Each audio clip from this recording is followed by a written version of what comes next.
me give you something. Come with me. Come with me. The American Islamic Forum for Democracy, AIFD, is calling on American Muslim organizations to denounce Hizb ut-Tahrir. Hizb ut-Tahrir is an Islamic network, Islamist network, that is committed to creating an Islamic caliphate that spans the globe. The American Muslim community needs to become cognizant of what is taking place.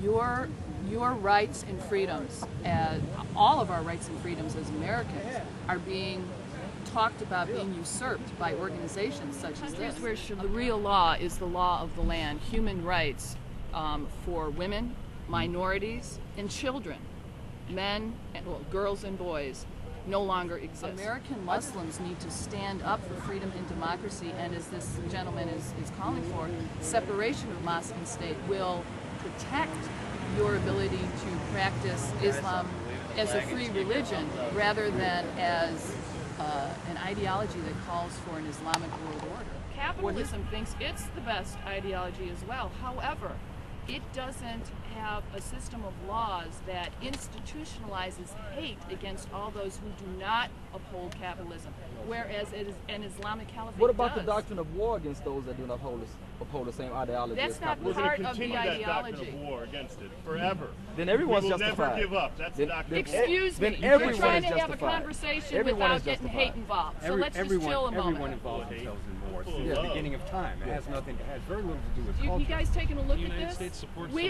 We are supporting the end of white supremacy. We are supporting the end of racism.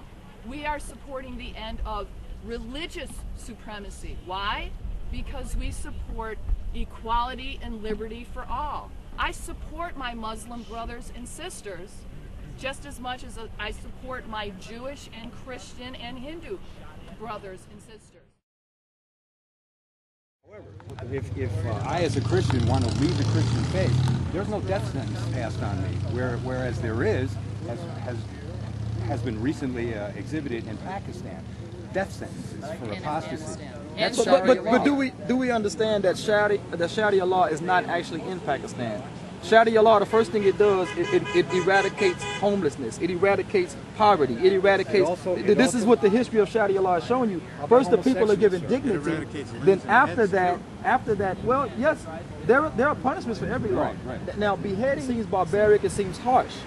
But somebody may say putting different kinds of chemicals in a person's veins and killing them, or shocking them to death, as harsh also. For people. I mean, that's Sharia law. Sharia law is if you're not a Muslim, you can't own land. If 1 million acres and say, I'm not going to let anybody live here, no graves, no planting, I'm just going to take up this land, then the state has a right to say, hold on, man, we got people that need this, we need this. And this is called eminent domain. They have it all the time. Yeah, the key, Walgreens moved, like in my neighborhood, Walgreens moved like 20 houses. But the people didn't want to sell. The people didn't want to sell. But that's, City council didn't stop. What about the protection of the homeowners? Then they should have carried it. They said it's better for the neighborhood, so Walgreens won. They put the money in escrow, and you have to take what your tax value was of your house. Is there not something in the Quran that states that find the Jews and kill them if they're hiding behind the tree? Eliminate the tree and kill them. Is there not that in the Quran? No. Thank you, sir. Where is that? It's not in the Quran. That's actually in the Sunnah. It's not in the Quran. It's in the Sunnah? Yeah. It's in the Hadith. It's in the Hadith. Okay, and that is part of how... part of Islamic jurisprudence. No. This is a prophecy. It says that when there's going to be a war, and the Muslims will fight the Jews.